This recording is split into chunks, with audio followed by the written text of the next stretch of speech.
Welcome, awesome viewers, to this short guide for the Acolyte of Chayula Monk.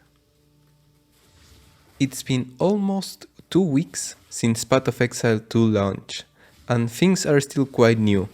Regardless, I will give you 2 recommendations on how to play Quarterstaff Monk during the early game, so you can have an informed and enjoyable time while leveling up. These 2 builds are based on my own experience playing Monk and guides from other streamers.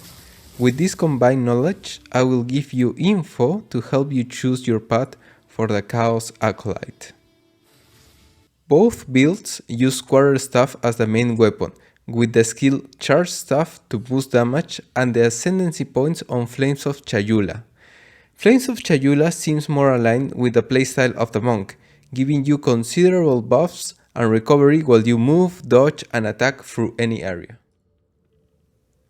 Now, the first build is the traditional build that uses 3 skills to generate power charges. Remember, we need those power charges to make the most of the charge stuff. The main skill used to generate these charges is Lingering Illusion, while Killing Palm and Siphoning Strike are secondary, since both have conditions.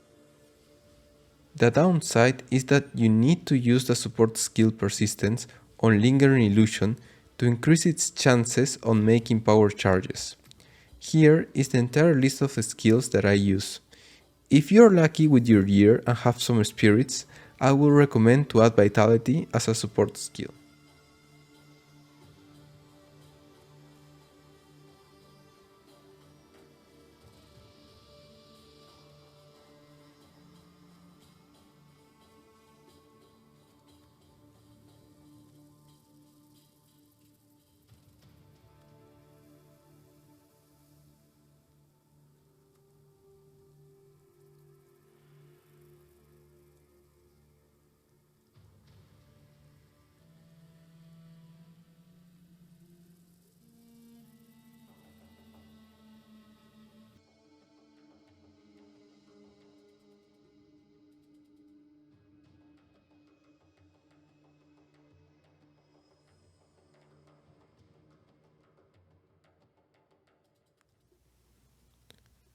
The passive skill tree follows a line towards boosting your quarterstaff while giving some points to chaos abilities like Wither Away and boosting damage and critical hit chance. It is also good to increase the duration of power charges and their max capacity.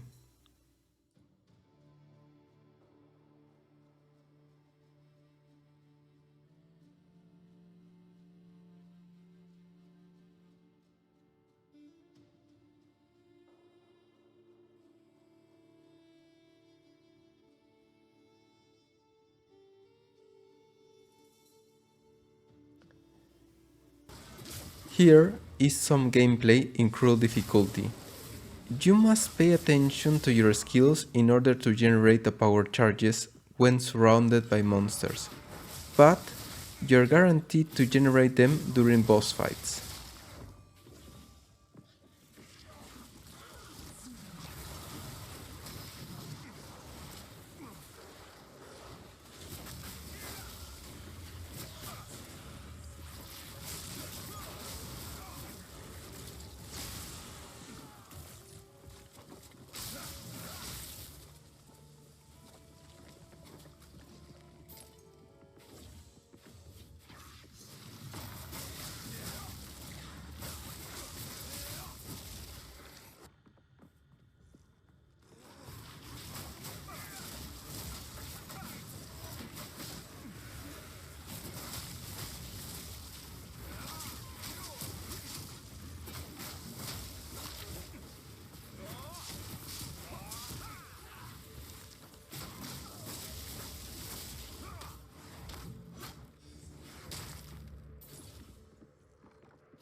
Yes, more.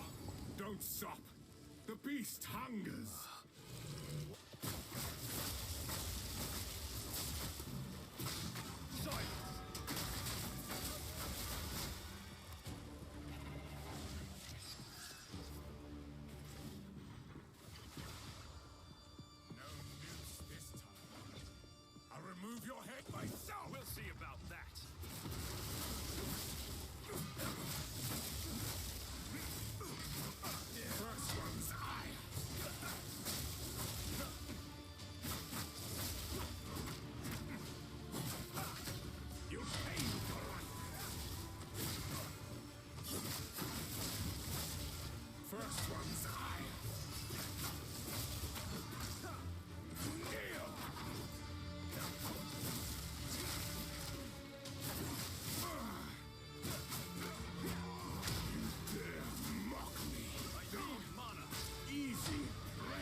The second build is called Combat Frenzy, and it relies on a single skill to generate power charges.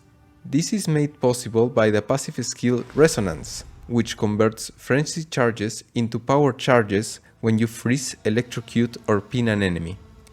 Keep in mind that Shock is not the same as Electrocute, which is why you need to use the support skill Electrocute. Here, I recommend using both Herald of Thunder and Herald of Ice if you have enough spirits.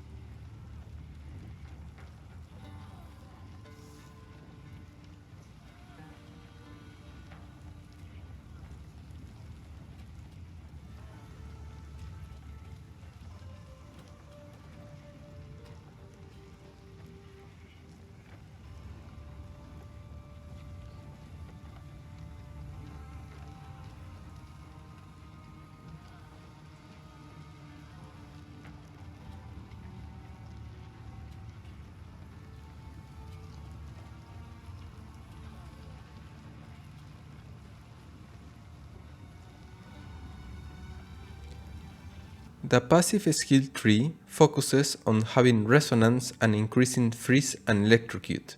Since electrocute doesn't appear often, the path you must take is more constrained.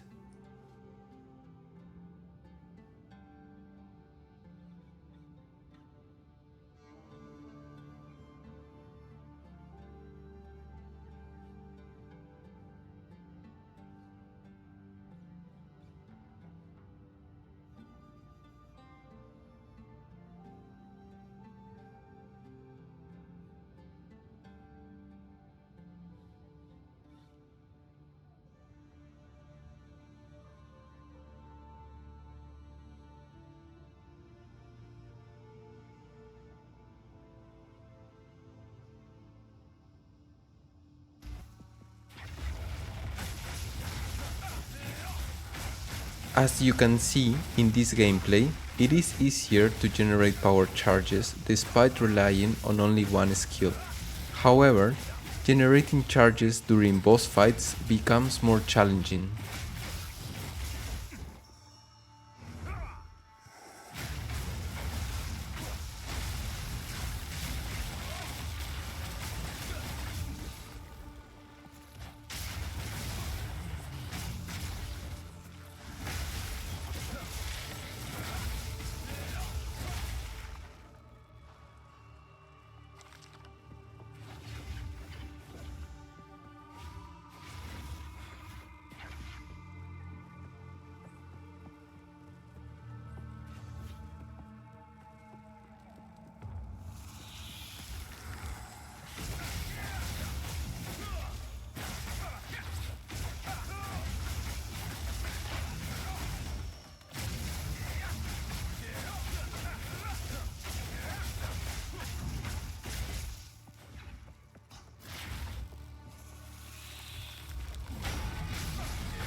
In conclusion, Combat Frenzy is easier to play, especially for those moments when you just want to turn your brain off.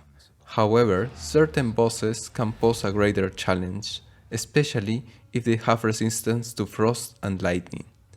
On the other hand, the traditional build is more flexible but demands greater focus and attention to enemies. Ultimately, your choice should depend on your playstyle. As for me, I will continue my tests in the endgame, and hopefully I will return with an even better build.